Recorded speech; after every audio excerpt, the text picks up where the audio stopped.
outflow tract. It has superficial fibers which are continuous with the left ventricle and deep fibers which are continuous with the interventricular septum. So I would really change this to three parts. So RV has actually three parts. You will have the RV, which is the tricuspid annulus. Then you will have the trabecular apex, and you will have the outflow tract. So it's not two parts, it's three parts. And why you should know all the three parts? Because the problems will occur in these areas. Okay, why? Here, if there is problem, you know there is regurgitation. Here there is McConnell signs for pulmonary embolism, and outflow tract which will tell you about the pH.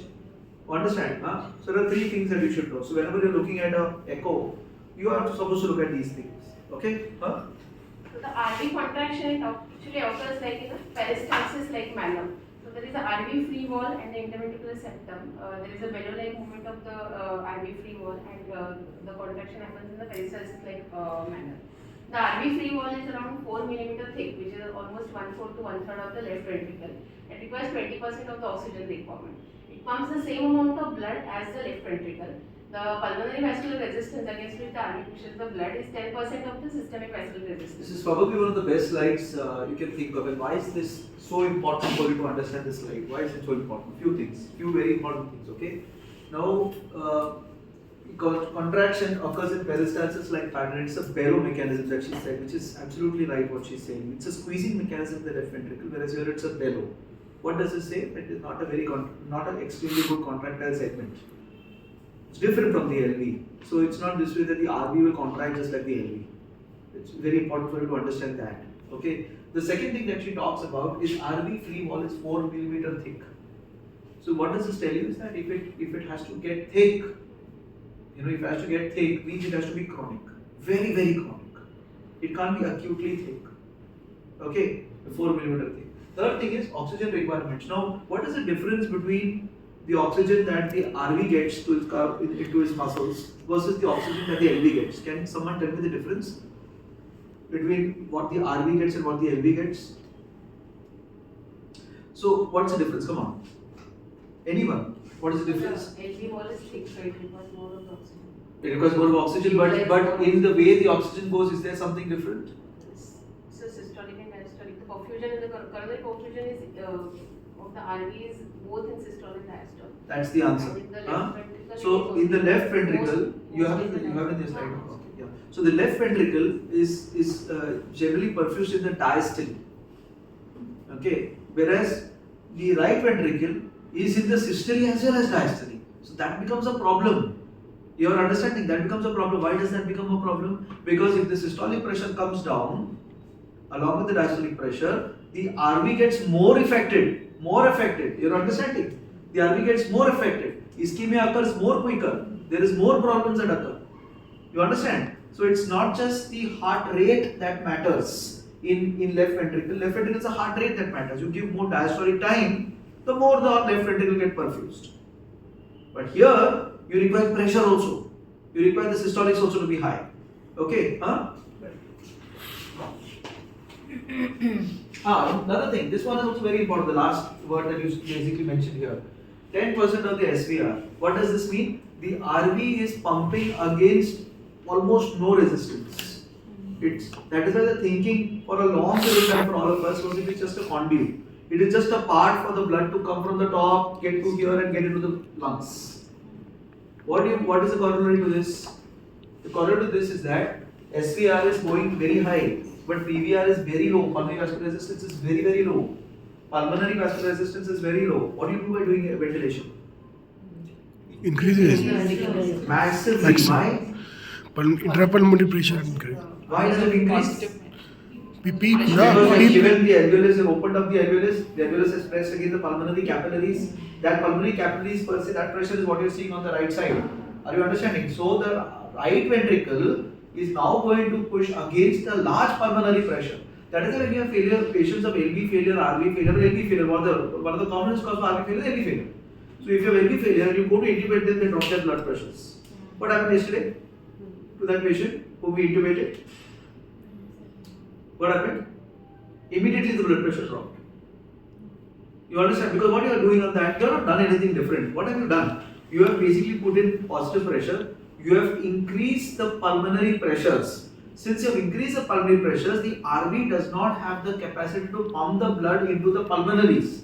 Since it does not have the capacity to pump the pulmonaries, the LV doesn't get the blood and the blood pressure drops.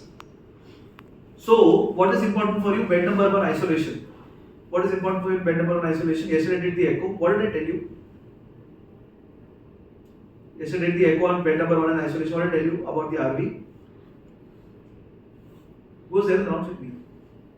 You were there in the rounds, no? I did the echo on isolation 1. What was that on ventilation? And then what did I tell you? RV has become slightly big. RV has become slightly big. Did I tell you RV is equal to LV? I told you that. Why did I make that statement? Because now I'm expecting that because of the ARDS or because of the ventilation or because of the fluid overload, the RV is dilated, which is not good. The reason of the heart failure is now evident. The reason of the weaning difficulty is now evident. So what my thing was, reduce the peak, reduce the tidal volume, diurese this patient, and we kept the patient on the ventilator. Are you understanding? So this is a very important statement, very important statement, which you must not forget. That the RV is only a conduit, but it does not have any pressure to push. Are you understanding? So, the main functions of the right ventricle are to generate the adequate pulmonary perfusion pressure for delivery of desaturated mixed venous blood to the alveoli for gas exchange and maintain the low systemic venous pressure to prevent the organ congestion. So it has more compliance for the volume accommodation, but it fails against the higher pressure in the pulmonary vascularity. So that means if your RV is going to fail, your symptoms are going to be what? What are the symptoms going to be? Congestion. Pulmonary congestion. Organ congestion, not pulmonary edema. Back pressure. Hepatomegaly. Congestion. So you must understand this. It's very important for you to understand this. That when you have RV dysfunction or RV failure, you're going to have organ congestion. Means the organs that are down, which includes liver, which includes kidney, which includes legs, ascites. These are the things you're going to look at. Are you understanding? So that is why yesterday I looked at the leg and I told there is edema in the leg. I looked at the liver and I said it looks slightly congested. Why was I doing that? Because I was trying to diagnose RV dysfunction as a cause of its weaning failure. You understanding? So, what about this? Adequate pulmonary pressure. So, what will happen? What will this patient have? Pressure overload, it will fail. What will happen? Now, we said one of the things of RV failure is congestion. The other? What is going to happen here? Adequate pulmonary pressure nahi jayega. Delivery of desaturated mixed blood will not go. What is the after effect of that? Hypoxia. Hypoxia. Are you understanding? The problem is hypoxia there. It is not what you see in cardiac failure, pulmonary edema is coming in. There is hypoxia. This patient will be a pulmonary edema patient, how much ever full he is, he'll be fully conscious. But a RV failure patient is there. He will, if he goes into RV failure, he will actually become disoriented and he will probably go down. He will have central manifestations because he is hypoxic. Yesterday's patient, what was yesterday's patient? He was not in his senses when he came in. He was down, he was drowsy. Why was that there? His blood pressure was normal. Why was it not? Hypoxia. It goes in favor of RV dysfunction. Generalized hypokinesia he was having of his leg. RV dysfunction. Are you understanding? So they will have symptoms that comes from hypoxia. Tissue hypoxia. Signified by actually very severity, and that's why the lactates actually go up. What are the lactates of that patient? 109. Are you understanding? So you must understand this clinically how this works. Okay? So this shows that the right ventricle wall is thinner and the LV develops around 4 to 6 times more pressure than the right ventricle. The right ventricle is pouch shaped and the left ventricle is round. Similarly, internally there is a moderator band in the right ventricle, which you can see in the on the echo. Then what are the differences between the right ventricle and the left ventricle? The shape of the right ventricle is crescentic shape, and the left ventricle has a bullet shape or ellipsoid or oval shape. Then on the cross section it looks as a semilunar and this looks as a circular. Then there is the musculature is like thin, heavily tabaculated wall, and the musculature of the left ventricle is thin, smooth wall and fine trabeculations. So the pump of the right ventricle, it pumps against the low resistance and low capacitance pump, and peristaltic like motion from the inflow to outflow, and bellows like motion of the free wall towards the septum. whereas the left ventricle has a high resistance and high pressure pump. There is a dominant radial thickening and contraction during the ejection. Right ventricle has no or minimal isovolumic period, so there are more of the hangout periods in that. And left ventricle has well defined isovolumic contractions and relaxations with no hangout periods. The end diastolic wall thickness of the right ventricle is less than 3 mm and of the left ventricle is 11 mm, and the volume is almost of the right ventricle is 49 to 101 ml per meter square, and of the left ventricle is 44 to 90 ml per meter square. The systolic pressure of the right ventricle is 25 mm and of that of the left ventricle is 120 mm. The coronary perfusion happens in so both systole and diastole, and left ventricle has almost exclusively in the diastole. Right ventricle has a better adaptation to the volume overload states, and it has a higher compliance than the LV, whereas left ventricle has better adaptation to the pressure overload states. Right ventricle pumps blood into the low resistance pulmonary circuit, hence the RV is thin walled and cannot tolerate any increase in the afterload. Right heart receives the systemic blood, can tolerate changes in the volume, that is preload, but cannot tolerate changes in the pressure, that is afterload. So high volume, low pressure system of the lungs.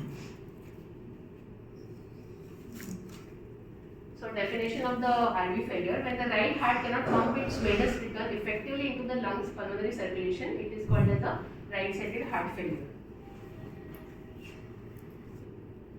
There is also interventricular interdependence. The LV and RV are both enclosed in a stiff envelope of a pericardium.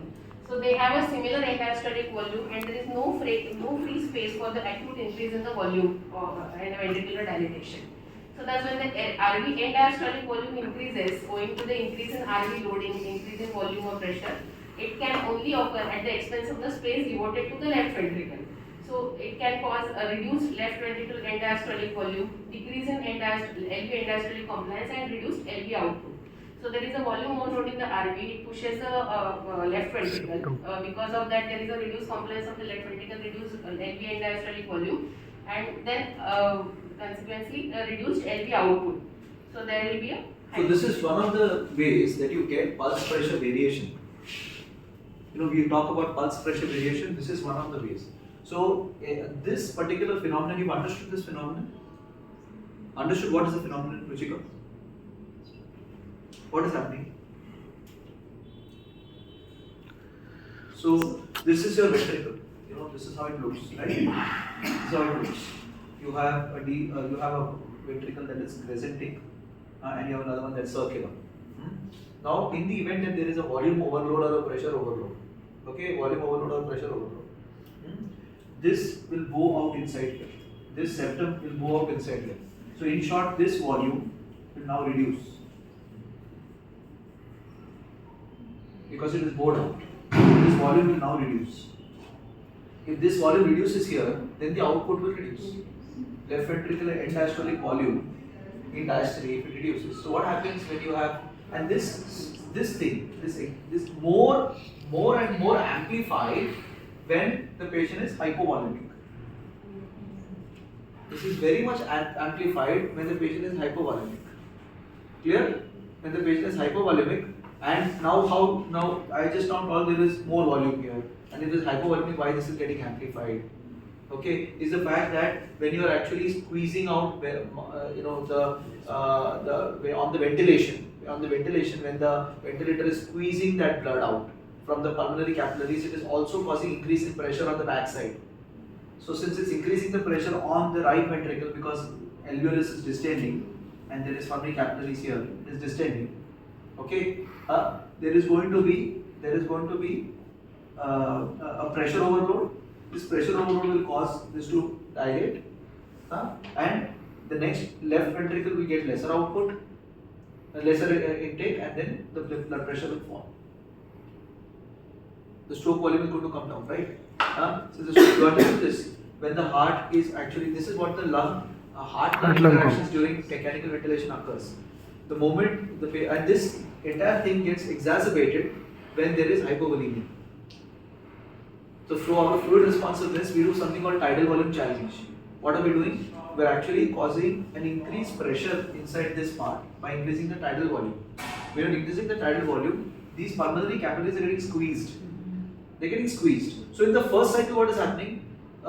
in the first cycle, the amount of capillaries that are going into the left ventricle, the amount of blood is increasing.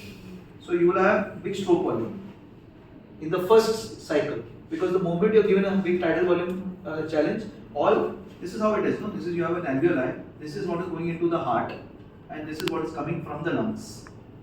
This is the capillary, right? So in the first stage, when you are actually giving very large tidal volumes, this blood is going to rush into the left ventricle.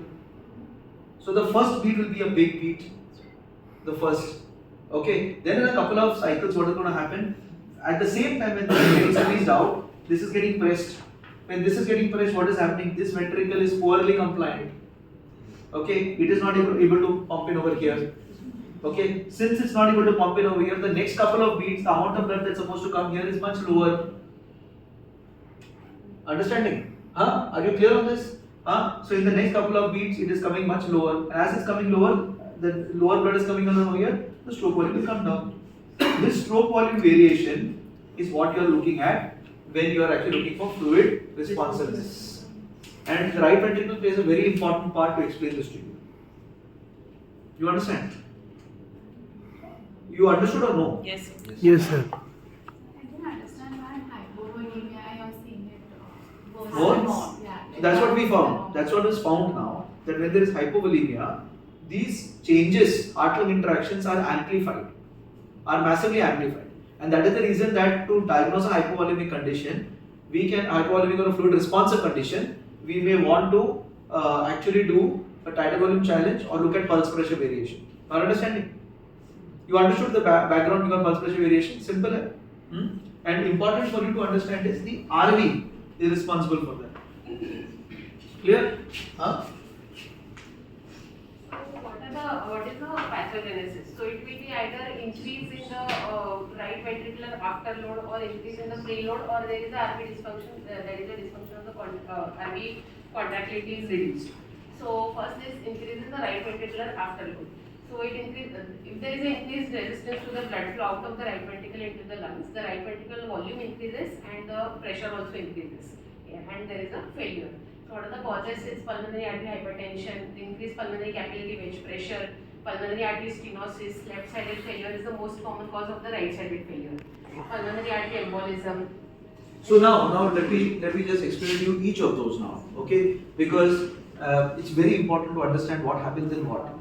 Now, when you have pulmonary embolism, what is happening to the right ventricle? When you have Dilated. pulmonary hypertension, is it get dilated? It's the same pathogenesis, but why is it not happening? It's the same pathogenesis, right? It should dilate there also, but it is not dilating, no? So, what do you think is happening? Why is it happening like that? Are you understanding the question? You have the same pathogenesis, but you have got two different manifestations. One where the pulmonary ventricle, the right ventricle dilated, and in one where it is not dilated, it is just getting hypertrophy. Right? Why is that occurring? Why is that occurring? Is because your earlier slide did that answer. This one. So here, if you look at it, there are a few things that she's mentioned very important. This, and you must understand this. It's a low capacitance pump. That means the capacity in which it is pumping is very important. Right? So if your pulmonary embolism occurs, it is now pumping into a smaller circulation bed.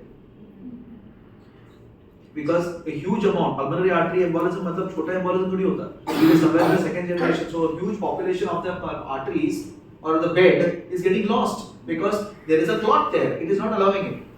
Now what is happening to this poor RV? It's a poor capacity pump. Okay, so the where it has to pump has actually reduced. The amount of place where the blood should go is actually reduced, and this is what the problem is with the right ventricle, that it is a low capacity pump. So the moment that occurs, it now has to pump against a huge amount of space. Much lesser amount of space compared to what it was. So what happens? It dilates. It's just not able to do it. You understand? Contrast from what happens when there is ARDS. When there is ARDS, what is happening? There is pulmonary vascular resistance increasing. Pulmonary vascular resistance increasing, which is different from capacity. So when you have pulmonary vascular resistance coming down, resistance is coming down, it is slowly being able to pump that. It is not that the entire bed is gone, capacity is not gone. It is just a resistance that is slightly increasing. So slightly it will dilate or slightly get hypertrophy. Right? Clear? And that is why this is very poor. It is very short, and that the next statement here that she mentioned about also makes that importance that it has got better dimension volume overload states.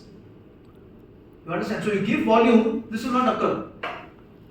Chances of occurring are lesser as compared to if there is a pressure overload. You understand? Clear? I didn't understand this. So there are two ways where you can probably cause the RV to dilate.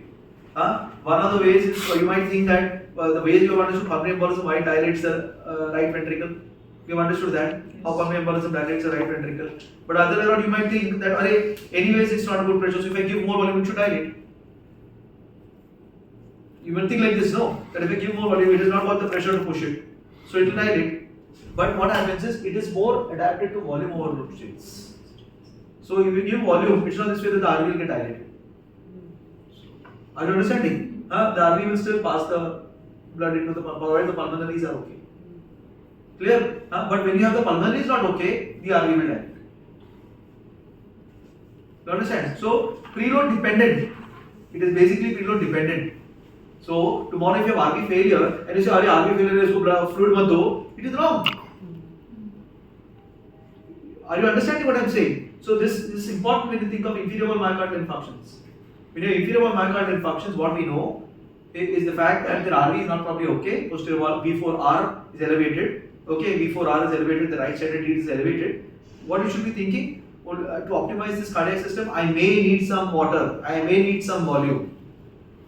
I will not say he's got LV failure. He's got pulmonary deep let's not give volume. No, you give volume because you require that volume there. Because it is more adapted to volume overload states. Clear? Sir, with the pulmonary embolism, the resistance will increase, no? Exactly. Since not pulmonary vascular resistance, capacity. See, what is happening is you have the lung, okay, and you have the pulmonary arteries that is supplying, right? Now, it is not going to occlude somewhere here. It is probably going to occlude somewhere here. So there is a huge proportion that probably will not get blood. Not only that, the issue is what? Initially, this same blood, say 30 ml or whatever, was going to all of the circulation. Now, suddenly this 30 ml is going to this and this. So what is going to happen? The capacity, pulmonary capacity has come down. So this is not able to tolerate, not able to generate that pressure. That is why it dilates. You are understanding? So what if we give fluids in this case, sir? The issue is that only. You may want to give fluids, but at the end of the day, it's not going to make a difference. That's why thrombolysis. You are understanding? This here there is no capacity only. So you may want to give some fluid, but it is not going to work at the back of your mind. Because it is going to get dilated and more dilated. Are you understanding? It may not work. So that's why pulmonary embolism, you either thrombolyze it as quickly as possible to improve the capacity there. You understand? You don't try to give dobutamine and noradrenaline and all these things and wait. No, the TPA should go first. Urocanase should go first. Are you understanding? Because it is not going to improve. You do whatever you want, it is not going to improve. In fact, you may create problems by giving noradrenaline because at this stage, it will also noradrenaline will not only work on alpha, it will also work on alpha 1 and alpha 2. It may cause pulmonary vascular resistance to actually increase when it's not increased. You understand? Here the problem is not vascular resistance. Here the problem is capacitance. Okay? Yeah.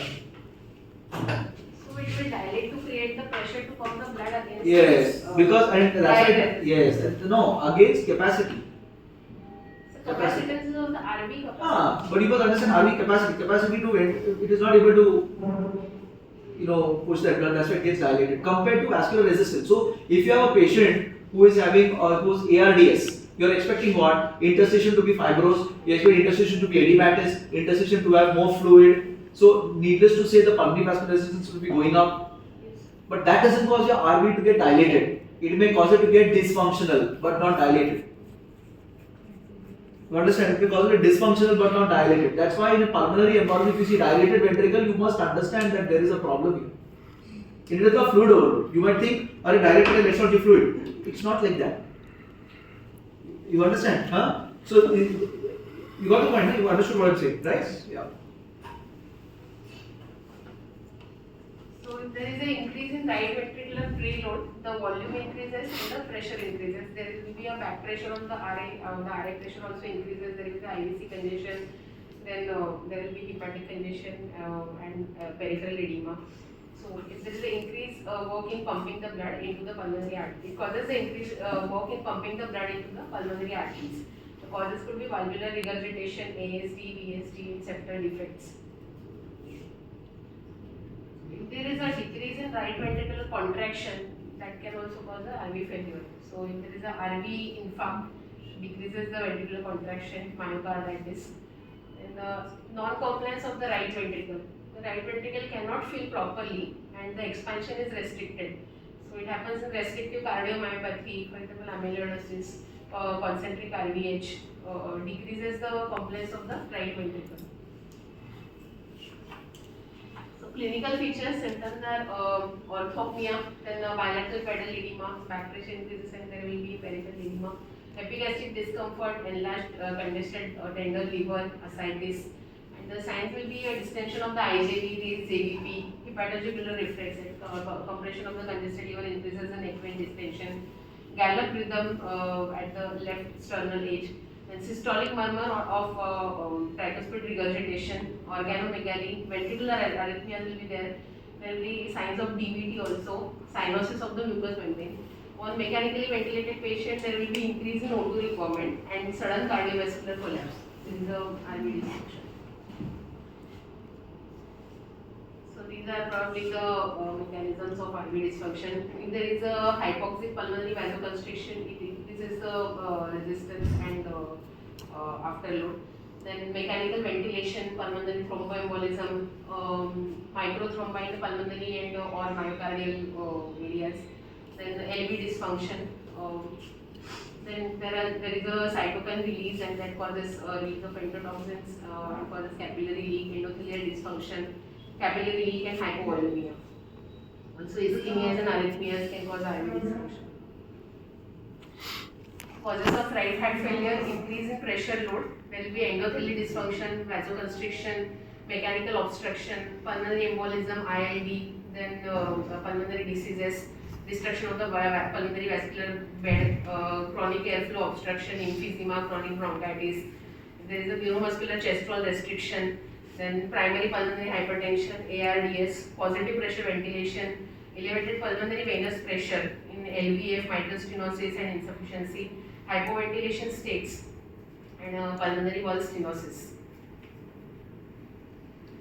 Then increase in volume load is again ASD, VSD, pulmonary or tricuspid wall regurgitation, hyperthyroidism, anomalous pulmonary venous return, decrease in contractility is RCA occlusion, RVMI, relative RV ischemia secondary to the pressure or the volume overload. With the pressure and volume overload, the RV dilates and tries to contract faster, leading to the RV myocardial ischemia. Systemic hypotension will cause poor coronary perfusion, and since the perfusion of the right ventricle also occurs in the systole, there will be more of the hypoperfusion of the right ventricular muscles.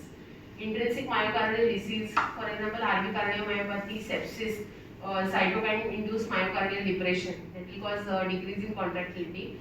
Inflammatory effects of the cardiopulmonary bypass and myocarditis. Then pericardial diseases, constrictive pericarditis, tamponade causing impaired diastolic filling, right ventricular contusions in chest trauma, mediastinal radiation and beta blockade. So what we find in the ECG, there will be right axis deviation, dominant R in V1 and dominant S in V5. There will be P pulmonal. RS ratio will be more than 1 in V1. Then in right ventricular myocardial infarction as evidenced by ST elevation in right side at V3, V4 and Q wave pattern in leads V1 to V3 as well as right sided Q pattern in leads V3 to V6.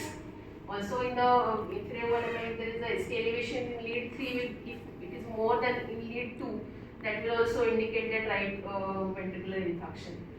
There will be right ventricular strain pattern on the ECG, T inversions from V1 to V4 and S1 Q3 T3 pattern.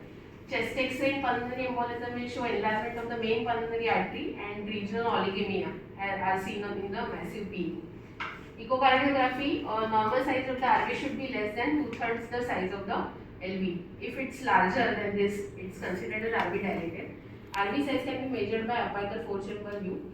Right ventricular failure and dilatation leading to the encroachment of the interventricular septum of the left ventricle causes increase in the left ventricular, decrease in the left ventricular end diastolic volume and pressure.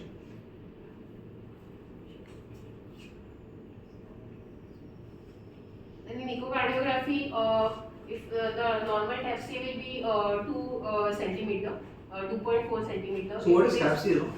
Sir, tricuspid. On the tricuspid valve, on the lateral side of the tricuspid valve, just put the pulse wave Doppler and see what it goes up. Okay, it's a very important measure. With that, you'll be able to understand whether there is RV dysfunction or not. This has to be done in which patients, or those patients who are ARDS on the ventilator. You know, you can do it either by strain pattern, by speckled, speckling, or you can do it by TAPC. TAPC is it is of course simple to do, but if you must learn to do it. If you can do it, very well and fine. It's simple. Find the tricuspid valve. On the lateral side, put a pulse wave Doppler and just measure the pulse. Simple. Huh? So in this distance. M mode. M mode and then. Yeah, M mode also. You can do M mode. Put it M mode, put it over there and get it. Same. Huh? So the normal TAPC will be, the distance will be 2.46 plus or minus 0.5 centimeter, shown to correlate with well RV function. But here if it is decreased than 17 millimeter, that is 1.7 centimeter, then it will show as the RV systolic dysfunction. Then RV fractional area changes to less than 35%. So at this I don't Strain. fractional area. Fractional area shortening, that is strain. This is something called strain. RV strain, that is called. So RV strain can be done with a tissue Doppler imaging as well as required tissue Doppler imaging basically. Then RV diastolic dysfunction, if E by A is less than 0.8 by tissue Doppler, the dilated RV chambers diameter 41 millimeter at the base, 35 millimeter at the mid level, and longitudinal dimensions of more than 86 millimeter. RV end-diastolic volume upon LV end-diastolic more than 1. Then RVOT dilatation, if the diameter is more than 27 millimeter at the end of the diastole at the level of the pulmonary wall, that will indicate the RVOT dilatation. Also, there are some signs that will show as a flattening or a displacement of the interventricular septum towards the left ventricle, will cause the left ventricle to be D-shaped and D-shaped ventricle. McConnell sign and high PA systolic pressure will be fine. So, I mean, when we look at intensive care, TAPC is one thing you can look at. Then the important thing that you can look at is the dilatation. When pulmonary embolism, you look at, you have equalization of the ventricles or larger ventricles or McConnell sign, which basically means the apex kind of hypokinetic. So this is the RV free wall, which is hypokinetic, and this is the apical sparing, as it is continuous with the left ventricle. There will be a left ventricle apex hyperkinetic, which is called as a McConnell sign. So it will be the contraction will be opposite. Then this is a D-shaped ventricle that the IVS is pushed to the left ventricle. So normally when you see McConnell sign and RV and all, what will it be? Pulmonary embolism, or it could be right coronary infarcts. Okay, these are two places where you can see McConnell sign, where you can see the RV and the pulmonary embolism. But you will not see it. You can see massive pulmonary artery hypertension, massive PH. That can happen. Okay. Right. So, but it won't be acute. Massive pH won't be acute. It won't be very acute. No, it won't be very acute. The optimal treatment. But sometimes that may occur. You know, for example, you have a patient who's come with systolic failure, and now what you do is you decide to give noradrenaline, and you give very high doses of noradrenaline and adrenaline. You know, if that occurs, the next thing that is going to occur is the pH going very, very high, and that will cause your RV to get dilated.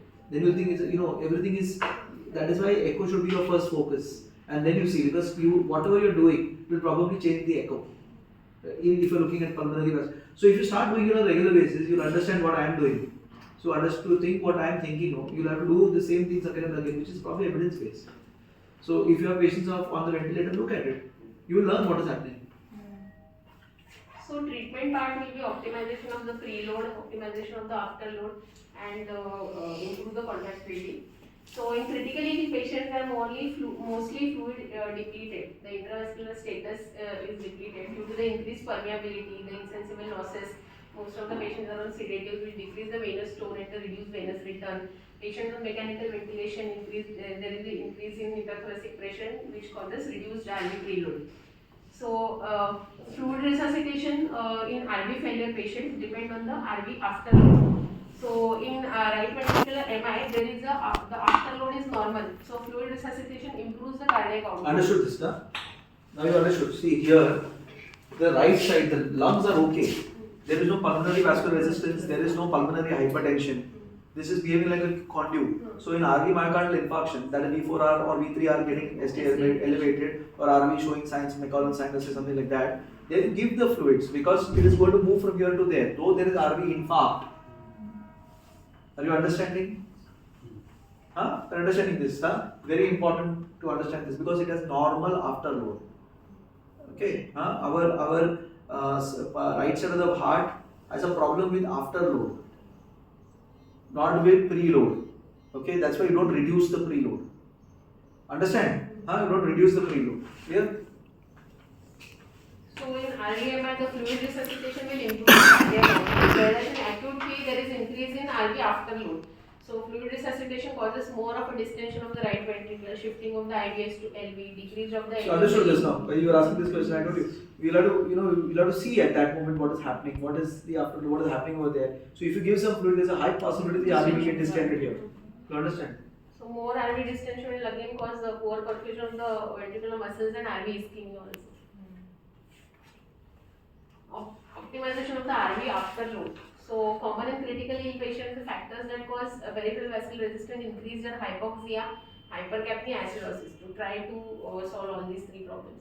Pulmonary vasodilators, they act by decreasing the pulmonary vascular resistance and impedance and increase in RV stroke volume and output. Avoiding systemic hypotension and maintaining the coronary perfusion. So inhaled nitric oxide has a rapid onset and short half-life. So rapidly reduces the RV afterload and short-term therapy. Prostacyclin derivatives used in severe PAH and RV failure. Ibupropanol, prostanol, then treprostinil and iloprost. Phosphodiesterase inhibitor 5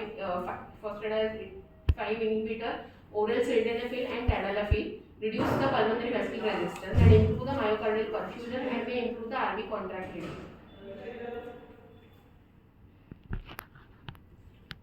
So are they being used as of now? So this requires a tertiary set of care where you are monitoring pulmonary artery hypertension. Where because our usual volume use will not give you this answer. Are you understanding? This is not give you. It needs a higher set of echocardiography. It needs a little bit of more understanding of what is happening over there. So at that time you may want to use. So I've used nitric oxide, seen the improvement. So that is why ARDS. ARDS, one of the big problems is the fact that you have hypoxia. You have hypoxia because why do you have hypoxia? Apart from the problem of movement of oxygen from the alveolus into the circulation, there is also an increase in pulmonary vascular resistance, which is basically causing this issue. So if you want to actually dilate the pulmonary vasculature, you may probably reduce RV strain. You understand? We reduce RV strain. So that's why nitric oxide has been tried again and again in the realm of ARDS because it improves hypoxia. After all, if RV contracts less, hypoxia is going to occur. Are you understanding? Similarly, the same situation with phosphodiesterase inhibitors and prostacyclins. Okay? Optimization of the RV contractility. So where is this used? This is usually used if you see in pediatrics. So hyaline membrane disease and all these places where there is ARDS developing, they will actually give inhaled prostacyclins. Okay? So role of vasopressors, one should increase the systemic vascular resistance and systemic BP without raising the pulmonary vascular resistance and improve contractility. So it shouldn't have any effect on the pulmonary vascular resistance. Norepinephrine is the initial agent in RV failure with hypotension. This is because of the fact that norepinephrine, apart from the alpha action, also has a beta 1 action. Norepinephrine has got an alpha 1 as well as a beta 1 action. So it will probably improve the cardiac output along with increasing the systemic vascular resistance. It is known to drop pulmonary vascular resistance. It is known to drop PVR. That's when Norep becomes a very important choice. And dobutamine at lower doses will improve the cardiac output. So you understood why yesterday I was asking for dobutamine. I got up in the night and said dobutamine chalu karo, dobutamine chalu karo. You understand for that particular patient? Dobutamine at lower doses will improve the cardiac output. At higher doses it will cause tachycardia and more RV ischemia. The mechanical ventilation strategy will be lung protective ventilation, low tidal volume, low plateau pressure, and keep PEEP, avoid high PEEP. Yeah, I think you've done it very well, RV failure. So there is a difference between RV dysfunction and RV failure. Okay, RV dysfunction is can be found out only by the echo, whereas RV failure is very obvious. Okay, RV failure is very obvious. You have pulmonary embolism causing RV failure, right? Because RV dysfunction is only found out by echo and your clinical examination as to what you're looking at, GBP going up, CVP going up, things like that occurring. You know, RV dysfunction, you see the RA equal, almost equal, or what is larger than what it was yesterday. Larger than what it was yesterday. You just see that, this is probably going to be RV dysfunction. Okay, clear on this? Because RV dysfunction to pick up, you learn how to do TAPC, it's important. Okay, it's important so that you'll be able to pick up those small things. Okay.